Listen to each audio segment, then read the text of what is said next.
Well, good afternoon, everyone, and welcome to the Pearson Center's webinar today. My name is Kevin Bosch. I am the chair of the board of directors, and I want to acknowledge that we are headquartered on the traditional lands of the Algonquin Anishinaabe peoples, and we recognize that as we engage in dialogue of understanding.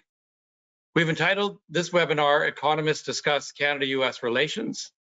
We all want to understand what's happening with Canadian, North American, and world economics, and we have invited a brilliant panel to help us understand things better. As you know, the Pearson Center, founded in 2003, focuses on dialogue and understanding of the public policy issues that face our world.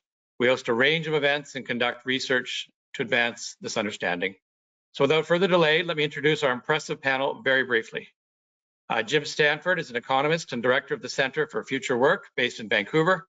He is one of Canada's best-known economic commentators and served for over 20 years as economist and director of policy for Unifor, Canada's largest private sector union. Jim, welcome back to the Pearson Centre podium. Stephanie Bowman is former bank executive and a respected community leader. She served as member of the board of the Bank of Canada, a senior executive with Scotiabank, and a partner at Ernst & Young. Ms. Bowman is the Ontario MPP for Don Valley West and has been the Liberal Party critic for Finance and Treasury Board. Welcome, Stephanie. Professor Vivek Dehejia is Associate Professor of Economics at Carleton University in Ottawa. He holds a PhD in economics from Columbia University in New York. His areas of expertise include political economy and global trade. I have to mention that a recent Substack post of his was entitled, "Does the Trump USTR's reciprocal tariff formula make sense?" You will find out from his answer today. And I'm pleased to say that our moderator today is none other than Senator Andrew Cardozo, who is the founding president of the Pearson Center. So a big welcome back to you, Andrew. I'll return just at the end of the session to close it out. But with no further ado, I'll turn it over to you, Andrew. So thank you very much. Thank you, Kevin, and it is a delight to be back at the Pearson Center, moderating this webinar on a very timely question. So what I've asked our panel to start with, where I'd like to start the discussion, is for us to understand where this idea of tariffs has come from, and I'll ask our panel to explain it in as neutral and as positive a way as you can as to why President Trump believes in these tariffs. So in the order that you were introduced, I'll ask Jim Stanford to start with. What's the best case you can explain to us as to why these tariffs came about? Senator, that's a very tough question to try and have us put Trump's arguments in a positive light. So I will try. He is arguing that the U.S. has a trade deficit. That means they buy more from the rest of the world than they sell to the rest of the world. Now, take note, the U.S. has had a trade deficit every year for the last 49 years, and it's a safe bet they're going to have a trade deficit this year, making it an even 50. So the trade deficit is not new. It's not even large by historical standards. It's half the size that it was in the 2000s. And it exists year after year because capital flows into the US by the trillions of dollars year after year. That gives America more money to spend than they would have earned by selling their own output. So that's why the trade deficit exists. But Mr. Trump's frame or narrative on it is that the trade deficit exists because the United States is treated unfairly by the rest of the world, including Canada. And therefore, he argues, a tariff will make imports more expensive. It will encourage Americans, both consumers and businesses, to buy American-made versions of products and services instead of imports. And that, in theory, he says, will reduce the trade deficit. There are 100 flaws in that argument, as I'm sure we'll have time to get into in the rest of this session. Okay, thanks very much, Jim Stanford. Stephanie Bowman, your best case explanation of why these tariffs?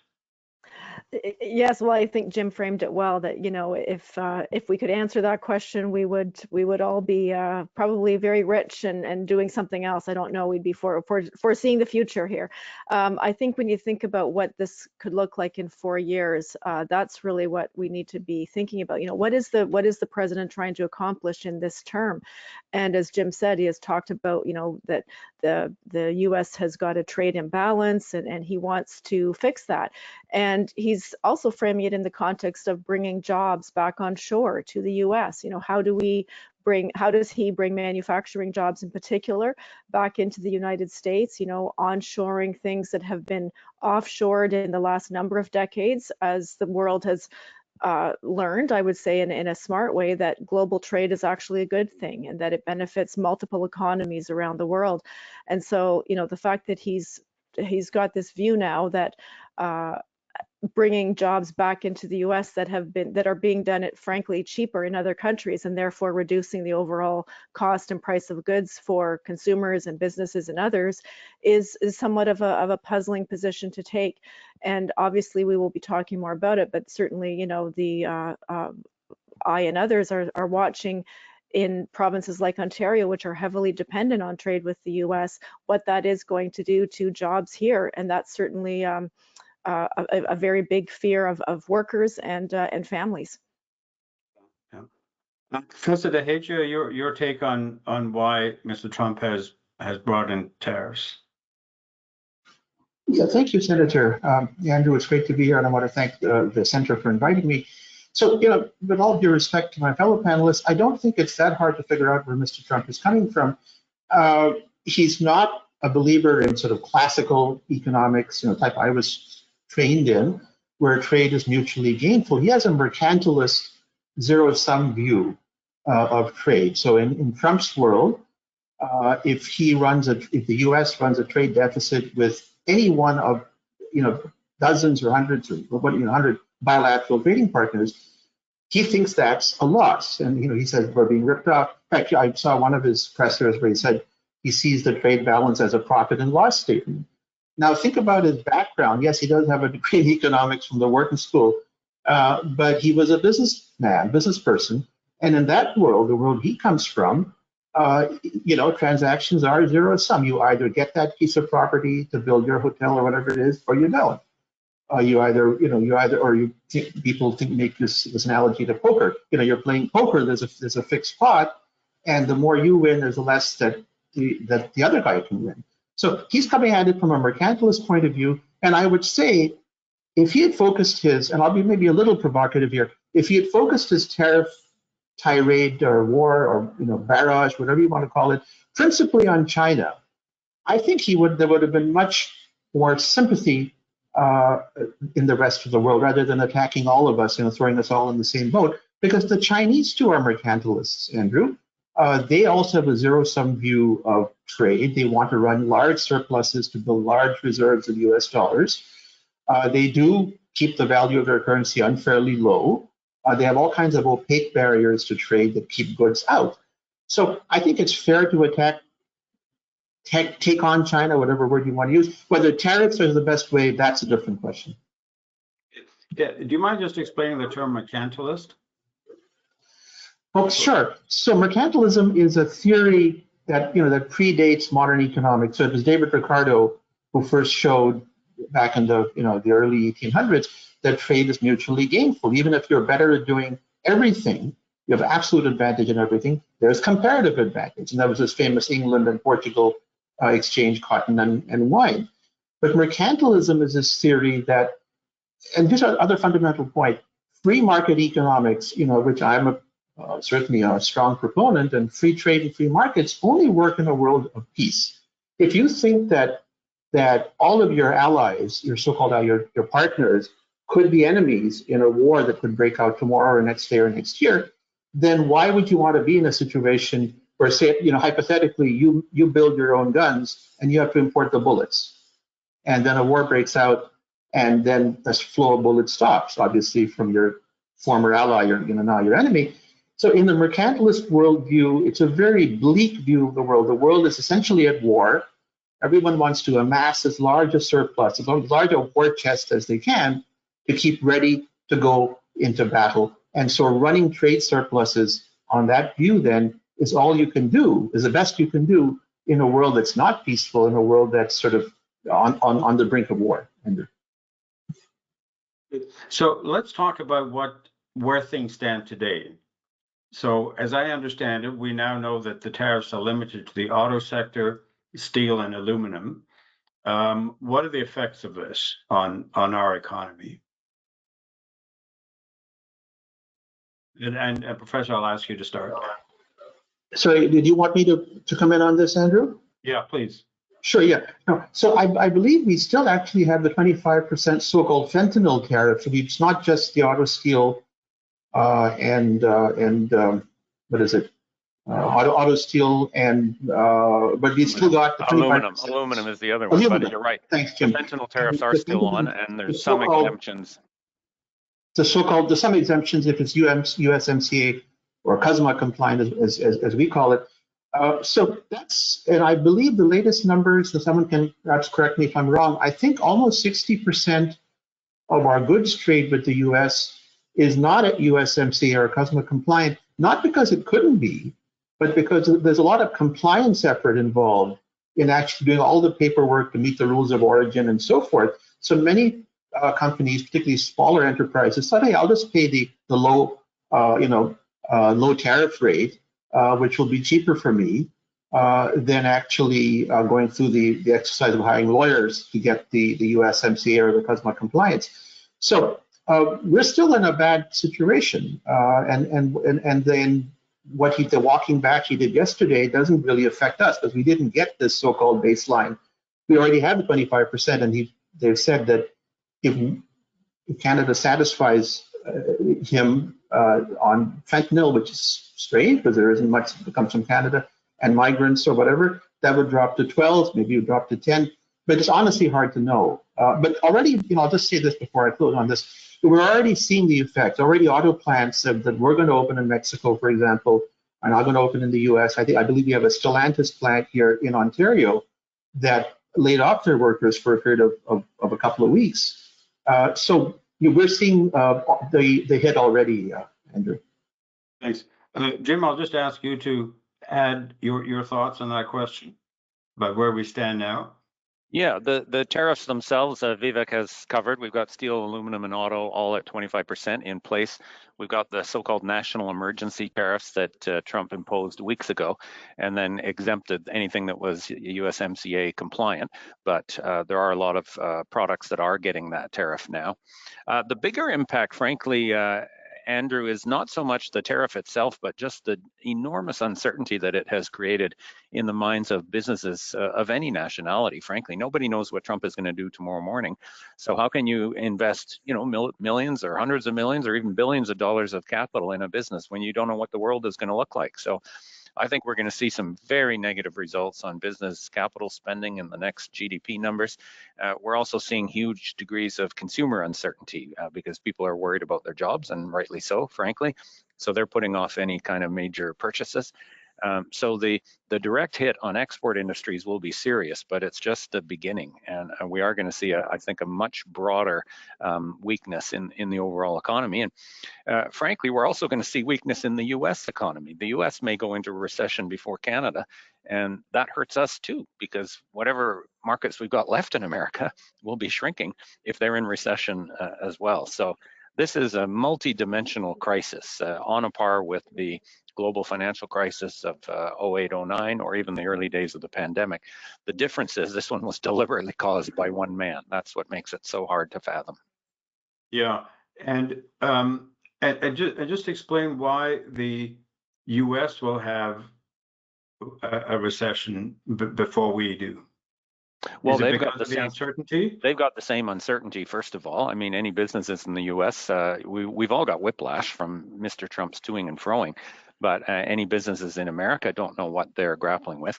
The other issue is that this is where tariffs today are different than tariffs as they would have been contemplated in the early, economic theories about free trade and tariffs and so on. because most of what gets imported now is not a final consumer good that shows up on the shelf at Canadian Tire in our case, or Costco in America, with a made in China or made in Canada or made in the US label. Most of the imports are inputs that are used by businesses because of the complexity and far reach of supply chains today. So our research at the Center for Future Work says about 3/4 of what Canada sells to America are inputs to US businesses. So if you're a US business and you're now contemplating an increase in prices of 25% on stuff from Canada, 145% on stuff from China, that's the number today, you're going to think twice about what the future looks like. You're going to get inflation that comes out of that, et cetera, et cetera. So even before this week, you saw significant signs of macroeconomic weakness on the US side in terms of some of the leading indicators, and a significant chance of recession there. Yeah. Stephanie Bowman, your thoughts on where we stand today with tariffs? Well, I just want to add, Senator, to the conversation that over the last few weeks, we would have a different answer depending on the day you asked, right, to answer this question. And that, of course, is the uncertainty that Jim has been talking about. So that is actually really, in a way, it's almost worse than the tariffs, because the tariffs themselves, if we knew and we had some certainty, then businesses could begin to plan their purchases, plan their investment decisions. I'm already, certainly hearing from someone in the software sales industry saying, look, customers just aren't sure what to do. Should they wait? Should they buy now? Will they, if they're, buying a US software, should they do it now? And that will, because it will be cheaper. Could it change? They're not sure. And they're also not sure, again, what the overall impact to their business is, frankly, from a bottom line perspective. Will they have to lay off workers? All of those things. So it is really just crippling. It is crippling right now, business decisions in terms of investment, workforce, hiring decisions. So, we could ask this question in a week, and those of us on this call and everywhere else know that the answer could be very different. And that, of course, is really what's in some ways the most frightening and the most destabilizing. Yeah, and you were saying that in Ontario, there's already a slowing down of economic activity. Absolutely. I mean, the talk shows are talking about it. Again, just people I talk to in my community, businesses here are basically saying, look, we had planned to do an expansion. Now we're not sure, because if we can't sell our goods into the US, which is a buyer today, then that expansion probably doesn't make financial sense. So they are literally on hold. And I think, again, the worst thing is they don't even know when they'll be off hold, right? At least if they knew that there was some predictability to this, they could then make the decision to either invest or not invest, and then carry on. But it's this level of destabilization, really, that I think, back to the first question you asked us, why is he doing this? And I certainly, respect Vivek's answer and saying, that we know the answer, but I think that the nature of why is he so interested in doing something that is so destabilizing, I think is really, one of the question that is very difficult to answer. Can we just touch on the rest of the world for a few minutes? And Vivek, maybe I'll ask you to start. What's your sense of what is happening in the rest of the world as they're observing these tariffs? Well, I think there's a great deal of concern. I've been speaking to people I keep in touch with, both academics and people in business in places like India, places like China, in Europe as well. Now, the 90-day so-called pause we got yesterday has given them a bit of a time to breathe, I guess. And the markets partly reflect their markets were up yesterday, but they're down today. So it's a very volatile situation. But the reality is that the United States, it isn't the world's largest trader, the EU is, but it's the world's largest economy. And they are a lot less trade dependent, obviously, than Canada, which is 1/10 the size. They're very heavily trade dependent on the US. Europe is, there's some differences among the members, but they're very trade dependent. Germany extremely so. That was their model. Germany and Japan rebuilt themselves after the Second World War by becoming export powerhouses. And that's still a big part of what they do.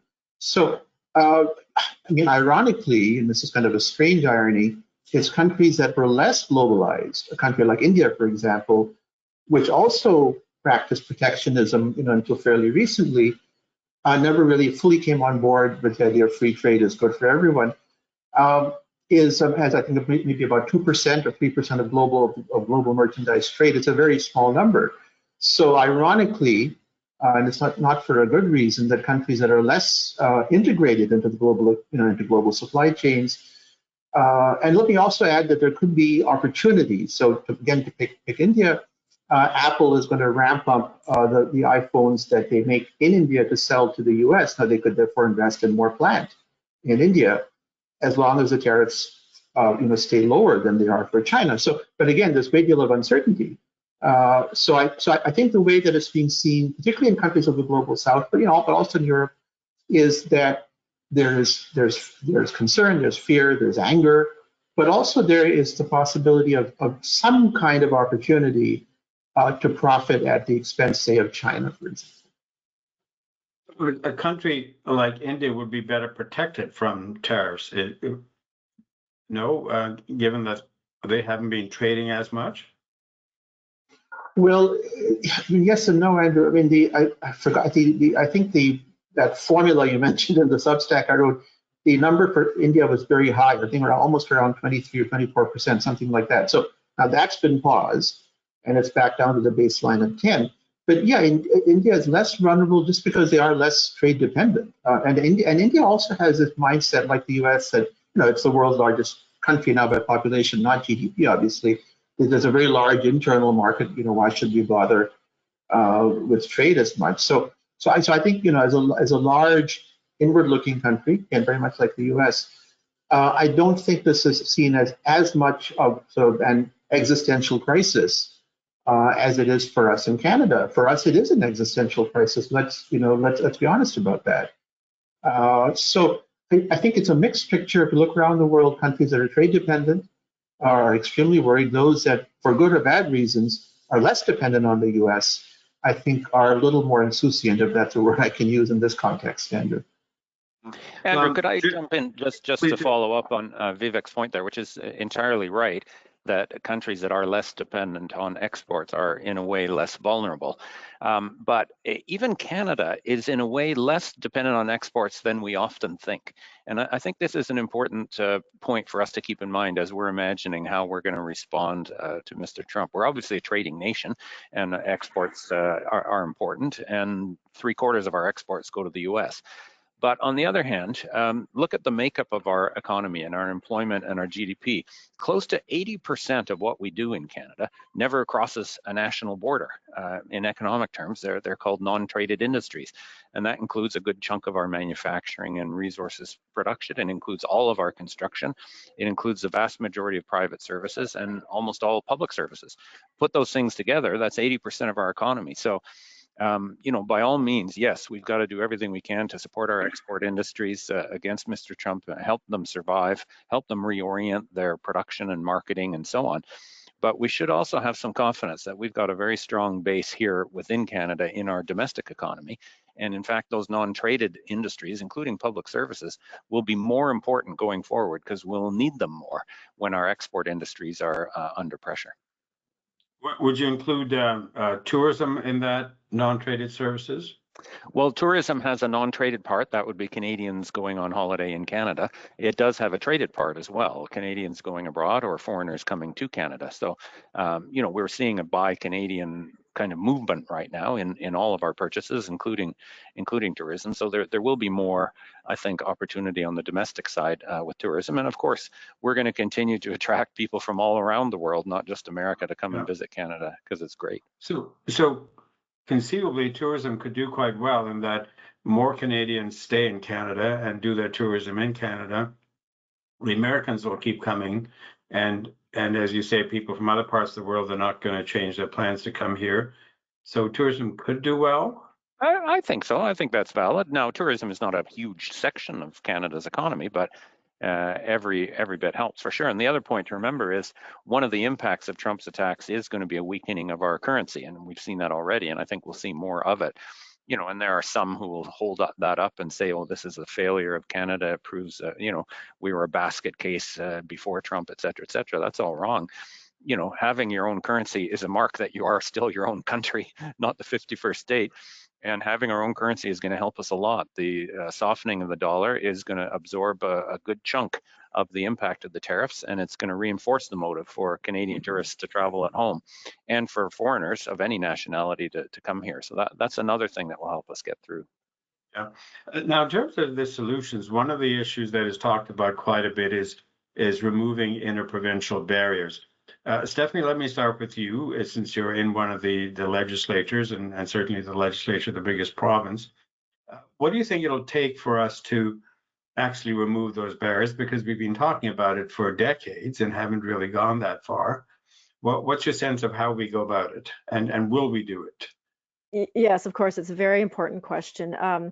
When I was on the board of the Bank of Canada, Stephen Polas used to regularly say, and I'm sure he still does, that we could sit down and hammer this out over a weekend.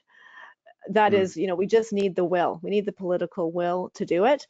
I think the good news out of this tariff threat and battle is that there does appear to finally be the will to tackle this problem. It's something that we, as you say, we've known about for a long time, but it's getting talked about at kitchen tables like it never has been before. I mean, I had a grade 5 class visit me at the legislature this week from a school in my riding, and again, a 10-year-old child, clearly a smart one, but nonetheless, a 10-year-old said, "What do you think about US tariffs?" This is the kind of thing that is being talked about with families and including children at the dinner table, as I say. So I think that really this is about the will to do it. I would say that some of the steps taken so far have been positive from a federal standpoint. I would say here in Ontario, as you know, the legislature isn't even sitting yet. We're the only legislature in the country not to be sitting. So it is tough to be tackling laws that relate to interprovincial trade and regulations of workers and goods when you're not sitting and debating. So certainly we need to get to that work. The government has said that the first bill they plan to table when we return next week is related to removing interprovincial trade barriers. So certainly I will be watching that file very closely as I'm the critic on that.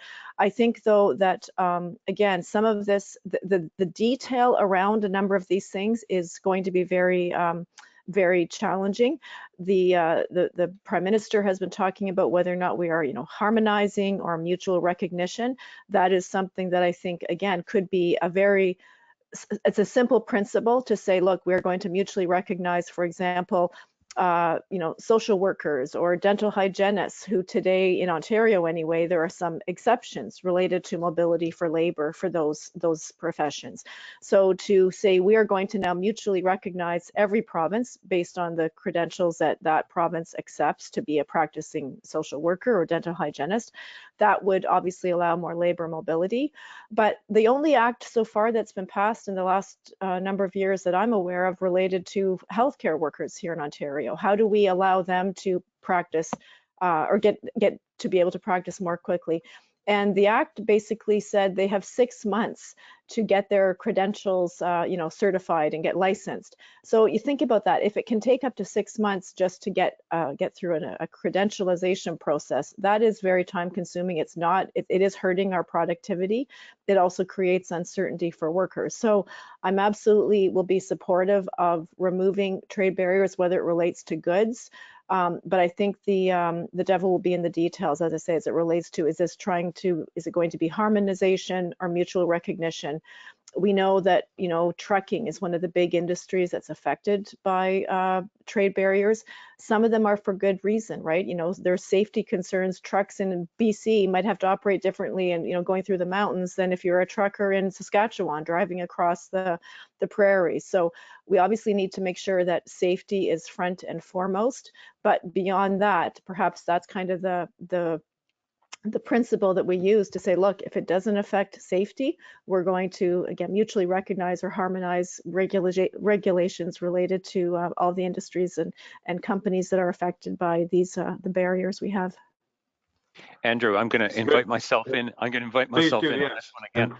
But I also wanted to jump in, but sorry, go ahead, Jim. If I can come in after you then. Thanks. Yeah, Stephanie's points about how this can be more complicated than it seems at a high level are entirely well put. The other caution that I would add is that, interprovincial trade barriers are worth addressing for sure, but the idea that this will somehow protect us against Trump's tariffs has just been vastly, vastly overstated. I've seen people saying we'll get a 3 or 5 or 7% gain in GDP, and in fact, we don't even trade with each other as much as we trade with the US, and that is all nonsense, absolute nonsense. We have effectively free trade between provinces in almost everything. Beer and wine are the only two things people can think of where there's an actual barrier to trade in goods. And labor mobility occurs. Yes, you have to get registered in different provinces, and maybe there's a way to smooth that out and we'll get some benefits from it. On the other hand, every province has a shortage of healthcare staff. So just abolishing barriers to trade isn't going to solve the problem in aggregate. So I'm all in favor of doing this, but I get the sense that people, wanted to feel that we were doing something. And that's why there's so much attention on interprovincial trade, which is worth doing, but it is small potatoes compared to the bigger challenge. What percentage would you put it at in terms of the GDP? Is it? I don't think you'd be able to measure it. You could get rid of all of those so-called barriers to trade between provinces, and you wouldn't be able to measure it in GDP. Well, you're an outlier on this, Jim. The premiers wouldn't want you sitting at their table because they've been telling us the different. No, I'm not saying that we shouldn't look at them. And some of the so-called barriers are regulatory differences that have reasons for them, but some of them are just plain inefficient. So by all means do that. But if you think we're going to be able to measure any difference in GDP because you abolished some little rule on how trucks have to measure their tires, you're absolutely wishful thinking. And there may be some sensible things to do here, fine, but don't expect that this is going to give us a big economic hit. There are other things we could do in the interprovincial space that would give us a big interprovincial economic hit. How about a cross-Canada electricity grid? Why have we never joined the electricity systems across the provinces? There's all kinds of good reasons to do that, including environmental now, because with the shift to solar and wind power and so on, there's more fluctuations in supply, and the cross connections make a big difference. There's a project that would cost tens of billions of dollars, but create tens of thousands of jobs. That would show up in GDP. Great, thanks for that. Could I come in on this now? Thanks, Andrew. I've been stimulated a lot by what you just said. I agree with with Jim that it's a no-brainer. We should reduce barriers among provinces. I don't think it's going to be the huge deal that people are making it out to be. I don't know about zero impact on GDP, but not more than a percentage point or two at the very most, and the range of estimates. But I just can I just speak a little more, since we're now sort of seem to be headed in this direction, on Canada's response. And I think there's a lot of wishful thinking, again, to use the term that Jim just used, on removing provincial trade barriers. That's not going to be, a panacea or a magic bullet. But also, this idea that we should diversify our trade away from the United States. Well, there's a theory in trade called the gravity model, and it's the simplest possible explanation of trade patterns, of trade volumes, and it's empirically the one that does best. It's a very simple idea that, like there's a law of gravity in physics, there's a law of gravity in trade.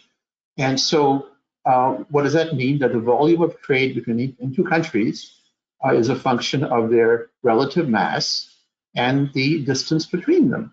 And it doesn't take a PhD in math to realize, or physics to realize, that implies a huge amount of trade between the US and Canada. The US is, 10 times the size that we are, and we have this, 3,000 mile or something border, so the distance is basically zero. So, in any kind of sensible world, the US should be, was, and will remain our main trading partner. And this idea that we can diversify away to Europe or parts of Asia or small countries here and there, I think is wishful thinking.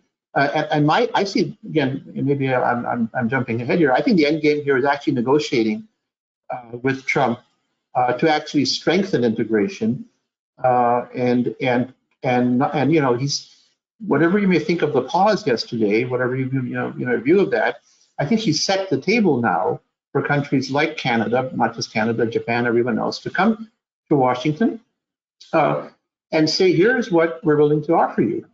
And it might be something that we don't want to talk about. And it could be supply management, for example, which is a sacred cow in Canada for a reason I can't fathom. I mean, we have a powerful farm lobby, but it hurts all consumers. We pay way above market, the price. In fact, Jim, you're from Vancouver. When I lived there one summer teaching at SFU, one anecdote I got from so many restaurant owners was, I don't know if this is true or just sort of urban legend, that they would all drive down to Washington State at night and load up on eggs and dairy, and then try and smuggle that back across the border. They're not doing it anymore, Vivek. The eggs are a third of the price. They're not doing it as they are in America. They're not doing it now, for sure not now. I'm talking about this maybe 15 or 20 years ago. I mean, just to make the point that that's how expensive this stuff is for us to placate a very powerful farm lobby. So I think the difficult negotiation will not be on tariffs. We can, they were already basically zero under NAFTA and TESMA.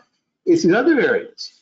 It's supply management. Are we willing to give on that? And so far, both major party leaders have said, no, we refuse to touch that. That's a sacred cow. That'll never be touched. And the other point I want to make, which I think hasn't been raised, or it's been hinted at in a way, let's also not make Trump the bogeyman for all of the problems we have. This economy, our economy, and maybe I differ a little bit from my fellow panelists here, we've had some serious problems. Low productivity growth is a big problem. I testified before the House of Commons Finance Committee on this 3 or 4 times. Per capita GDP in Canada has basically been stagnant now, if you take an average over the last decade. We've eked out maybe 1% growth in GDP per person in real terms. Now those problems predate Trump. So, Trump has taken we are overregulated. We have burdensome regulation. We essentially have all our major industries are cartelized, right? Telecoms, we have now 3 big companies that control everything. We have some of the highest prices for cell phone services and the worst service in the world. Groceries, airlines, banks, you can go on, have a whole list of areas where we're overregulated. We have burdensome regulation. That's bad for us. And so the most positive, you asked your first question was, what's the most positive spin you can put on what Trump? I think the most positive spin you can put on what Trump is turning the screws on Canada and the rest of the world is we're going to have to look inward and fix problems that we ought to have fixed ourselves a long time ago, which are good for us. It's nothing to do with Trump. It's good for us if we have more competition in the economy, if we have less burdensome and onerous regulation, if we bring down federal government deficits, if we have sensible taxation. All of these things are things that interprovincial barriers. We've been talking about it, as Jim said, for, 30 years or 40 years.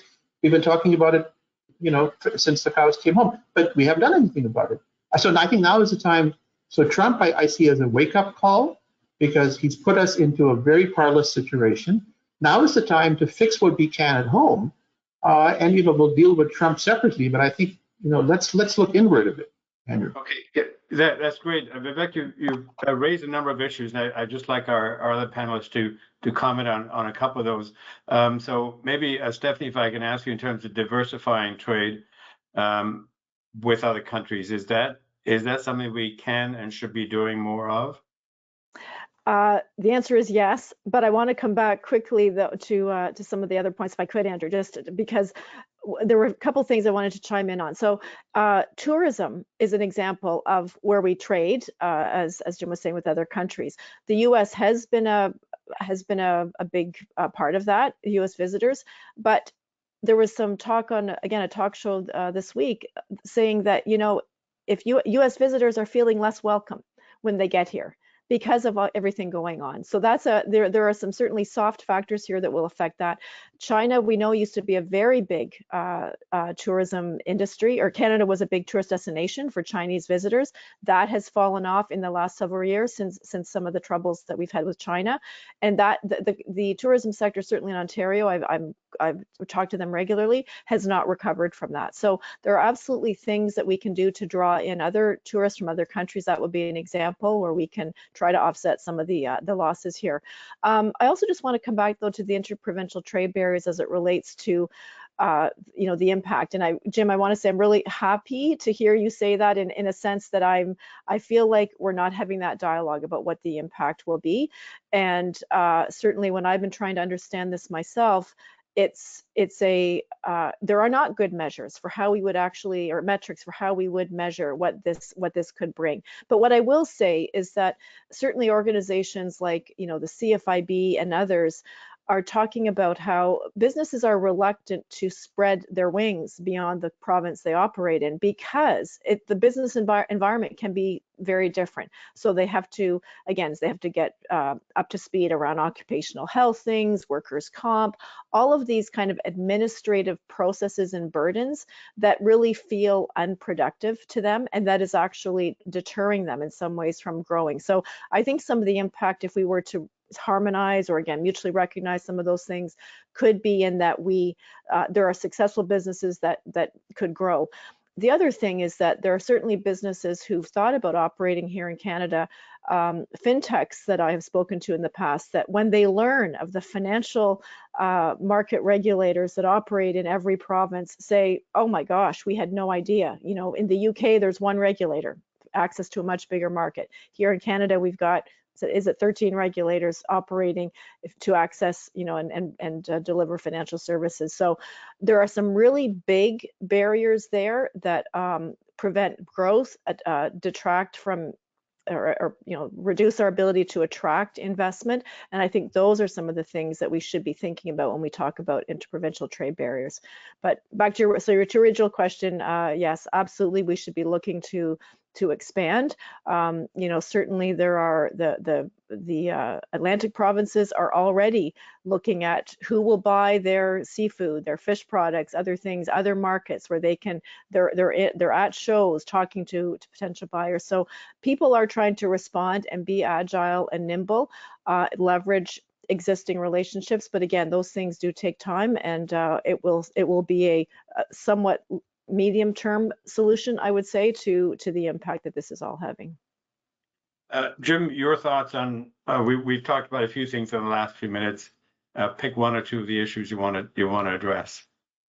Well, maybe just generally about this idea that we have to get our house in order. First of all, I don't think Canada is broken, and it hasn't been a lost decade. And yes, there are some things we could be doing better, but we've made progress in Canada on all kinds of measures. We've seen a historic decline in the poverty rate in Canada over the last decade, for example. We have repaired real wages for Canadian workers faster after the post-pandemic inflation than most other countries. So real wages and median wages in Canada are higher than they were a decade ago. We've made progress on a number of fronts. So I'm just cautious about the kind of idea that, yeah, Trump is giving us a wake-up call to finally take on these problems that we wouldn't solve otherwise. We I think are pretty good in Canada at working together to make the place better. And the problem with framing it in terms of this is how we'll deal with Trump, is you can't trust Trump to make a deal on any, but anyways, everything that he has raised in terms of the pretext for the tariffs, lately he's been talking about supply management. We've had supply management forever, and America's got a huge set of agricultural subsidies and things that are just as distorting as our supply management. It's a pretext, just like fentanyl was a pretext, just like migrants at the border was a pretext, just like defense spending was a pretext. So, by all means, let's keep trying to make Canada better, including our economy, but don't think that sitting down with Trump and setting a deal is somehow going to get us to do that. He'll think of something else that he wants the next day, as long as it fits his political narrative at home that America is ripped off, and I'm going to put America first by talking tough with our trading partners, including Canada. So that's where I'm cautious. I would like to respond when I get an opportunity, Andrew. I think I was, in a sense. Okay, hold on, just 1 second. The subject of, and by the way, I never said Canada is broken. We wanted this as a nonpartisan discussion, but per capita GDP is roughly where it was a decade ago. And we're now 73% of US income per person. We were close to 100. So that's Vivek, the most I never said that you said something is wrong with the economy here. But we can keep this as a separate debate some other time. And just to clarify, I think I was being indirectly addressed. I never said that we should offer up supply management or whatever to Trump. We need to fix these problems, raise productivity, increase competition in our economy. That's the fact that we have basically the same per capita income real terms, US dollars, that existed 10 years ago. where 73% or so of US, Andrew Coyne had a great piece on this about a year ago in the Globe, if you can, there's lots of data on that. That's not Trump. All of that predates Trump. So this is not to appease Trump. He's a mercurial character. We don't know what will please him, or if anything. But we have to do this for ourselves. That's the point I wanted to make. And I never, again, this is a nonpartisan discussion. So I mean, we have great things going for us, but we also have to fix things and fix them for ourselves. And so if Trump is the kick in the pants that some people in Canada needed on interprovincial barriers or anything else, well, let's take that as a positive. That's my view of it. Afraid to jump in here, but I felt I had to respond to some of what Jim said. Thank you. No, I didn't take from Jim's comments that he had suggested you were saying Canada was broken and that. I think he was referring to others. But Jim, one other question I have for you in terms of the auto industry. Can you just tell us where things are at in terms of the tariffs on the auto industry and where things are at in terms of the slowdown in auto manufacturing right now? Stellantis has a 2-week break going on. Do you see this happening elsewhere? Yeah, I think so. The Stellantis layoffs in Windsor were because they just paused production at that plant, I think waiting for some clarity on how the tariffs are going to apply. And I suspect we'll see other assemblers do that. And then once assemblers stop producing, well, guess what happens next? Auto parts suppliers stop producing. And that's where we're seeing additional spillover layoffs, including in the US. This is the key point to remember. Trump's tariffs are going to hurt American industry as well as Canadian and Mexican industry, given how integrated the supply chains are between the three countries. You literally, Andrew, you literally can't say a car is made in Canada or made in America or made in Mexico. They're all made in North America, and they've all got significant content from each of the three countries. At this point, the tariffs will apply to 25% of any vehicle that doesn't have final assembly in the US, so that includes our vehicles. But they've said that they're going to make an adjustment on that rate based on the estimated US content in the parts that are built in a Canadian vehicle. How they're going to do that is anybody's guess. I mean, this again is the sort of detail that you would take years to try and negotiate in a trade negotiation, and he thinks that their customs officials are somehow magically going to be able to do it. So there's going to be a lot of confusion, and then another shoe to drop at some point. They're going to start tariffing the parts as well, but again, with some adjustment for the amount of American content in the parts. So all of this is just a huge disruption in a continental auto supply chain that has been evolving since 1965 when we signed the Auto Pact. It long predates free trade. All of the countries agreed quite sensibly that it makes more sense to produce at continental scale and then try and make sure that each country has a fair share of the resulting footprint. And frankly, that's worked pretty good for everyone, including the Americans, but it doesn't fit with Trump's narrative these days. Can I ask you now to talk about what governments are planning to do, especially around the expenditure plans they have, either to help businesses or to help individuals? So we're talking about making changes to the EI regime so people can access it easier and for longer periods of time. The Ontario government, Stephanie, correct me if I'm wrong, announced in the last couple of days something like $8 or $9 billion to help companies. What are these measures, and is that how we're going to survive this? And I say that these are big numbers in billions of dollars, and we haven't gotten over the billions of dollars we spent during COVID. And a lot of people have been saying, wow, our deficit was out of control then and still out of control, debt's out of control, but we're about to get into that same kind of programming again. Is that the right thing to be doing? I'll ask you to start, Stephanie.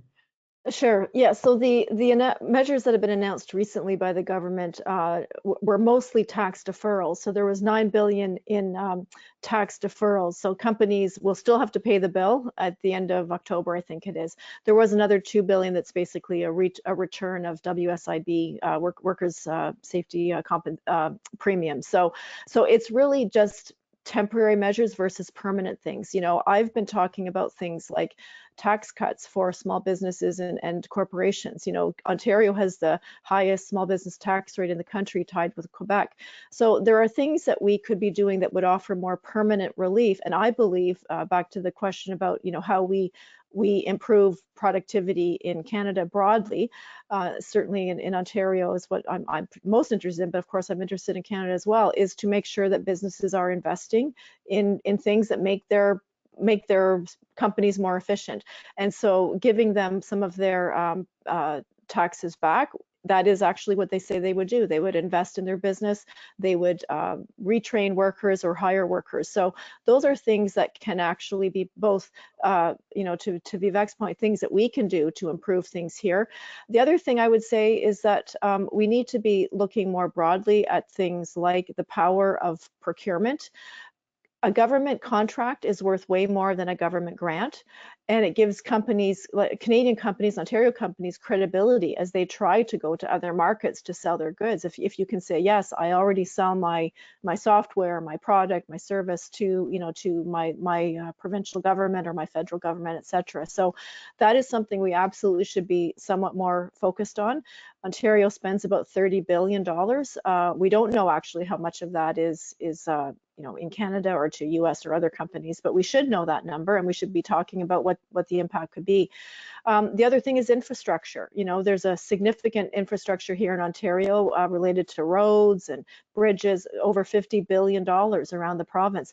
I've been calling for the government to start addressing that and spending money in every part of the province, because every part of the province has those deficits, and it would create jobs. So again, this is the kind, yes, it will add to our debt, and we haven't even touched on all of that yet, but it is actually, you know, restoring and building assets, quote unquote, on the other side of the balance sheet that can actually, again, drive jobs, help support workers, families, and our economy overall. Thank you, Vivek, and Jim. I'll ask you to comment as well as to the measures government are or can be taking in terms of subsidies or loan guarantees or tax deferrals. Sure. I mean, I could speak to that briefly. One is, I mean, I can't really add much to what Stephanie said. So, if I may, Andrew, I just want to talk about two things we've not talked about, which I think we must talk about. We're getting towards the end of our time. And again, these may be quite unpopular opinions, at least the first one. But the current government's policy of tariff retaliation is, in my judgment, as an international trade economist, and I've been doing this for the last 40 years. Is largely self-harming. Yes, if you're punched by a bully, there's a great sense of satisfaction in punching back. But guess what? You might break your knuckles, and the bully will realize that you can't do much to him. So, yes, I understand that politically, there's this political imperative. We can't just take it lying down. We can't turn the other cheek. We're not Mother Teresa or Gandhi or whoever. But it's going to hurt us more than it's going to hurt them. This is Economics 101, and I think that has to be acknowledged. And secondly, I just want to throw this out there, and maybe there isn't time to really discuss this. There's a huge dilemma now for the Bank of Canada because we're facing both the prospect of rising prices because of our own tariffs and the US tariffs, and possibly the economy tipping into recession. That's called stagflation, and that's an impossible problem for the Bank of Canada to solve, because if you were to loosen monetary policy, so lower rates further to try and pep up the economy, that's going to exacerbate the inflation problem, and vice versa. If they tighten, as we did, the famous John Crow, basically drove the economy into a major recession to bring inflation down. So, I don't envy Tiff Macklem his job today. Let me put it that way. And that's something that, it's the same challenge facing the Fed, really, or most major central banks now. So that's another piece of it. The fiscal part, the tariff retaliation feels good, but it's really going to mostly harm ourselves. And the monetary policy really does worry me. Andrew, I'll stop there. Thank you. Thank you for those two. Those are certainly interesting issues that one has to be grappling with all the time. Jim, over to you on either the 2 points Vivek has just raised, or the expenditures that governments can and should be doing. Well, maybe just a quick minute, Andrew, on another thing we haven't talked about, which is the support for workers who are displaced as a result of the U.S. measures and the challenges in export industries. We're already seeing it happen. One piece of unfinished business we have from the pandemic in Canada is fixing the EI system. We knew that EI was inadequate during the pandemic. That's why we came up with the CERB and the other benefit programs, but we haven't fixed it since. So we are going to need, I think, loosening up some of the restrictions on EI benefits to make sure people get support. We've seen the current government eliminate the 1 week waiting period. That was a step in the right direction. We've got to address the benefit level, which is very low. How many people can qualify based on hours worked? Another thing I think we should take on is the issue about how do you combine EI support for people who have been laid off with their capacity to go back and get retraining or a new skill or a new vocation. Right now, if you go back to college or university, you get cut off your EI. And I don't think we want to discourage people from learning new skills as the economy is restructuring. So I would put EI reform as among the top priorities going forward. Interesting. My former colleague, Senator Diane Belmar, had just written a piece about that in the Hill Times. I know she's talked to you over the time, but it's one of her causes that she spent a lot of time on. And Jim, your thoughts in terms of support to businesses?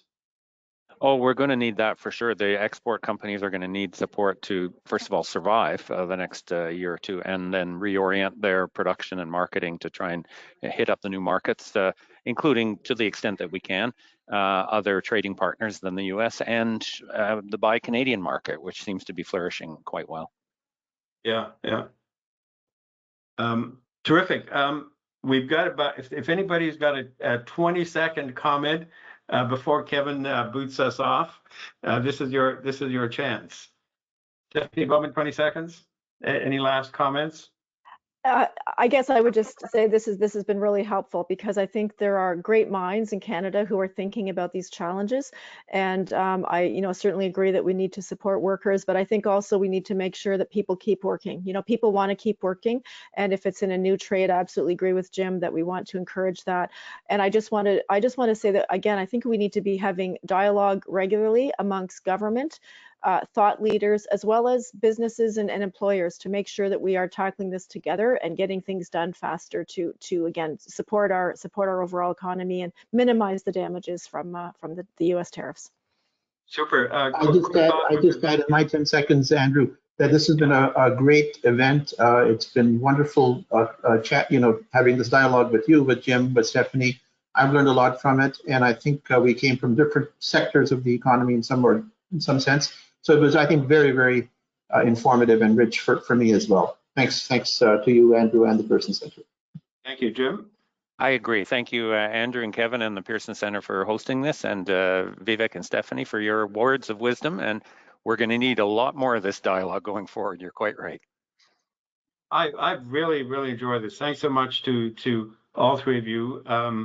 It is of immense interest to the people that are watching us. Just as one independent senator, I find this a tremendously great learning experience. So thank you to Jim, Vivek, and Stephanie. And over to you, Kevin.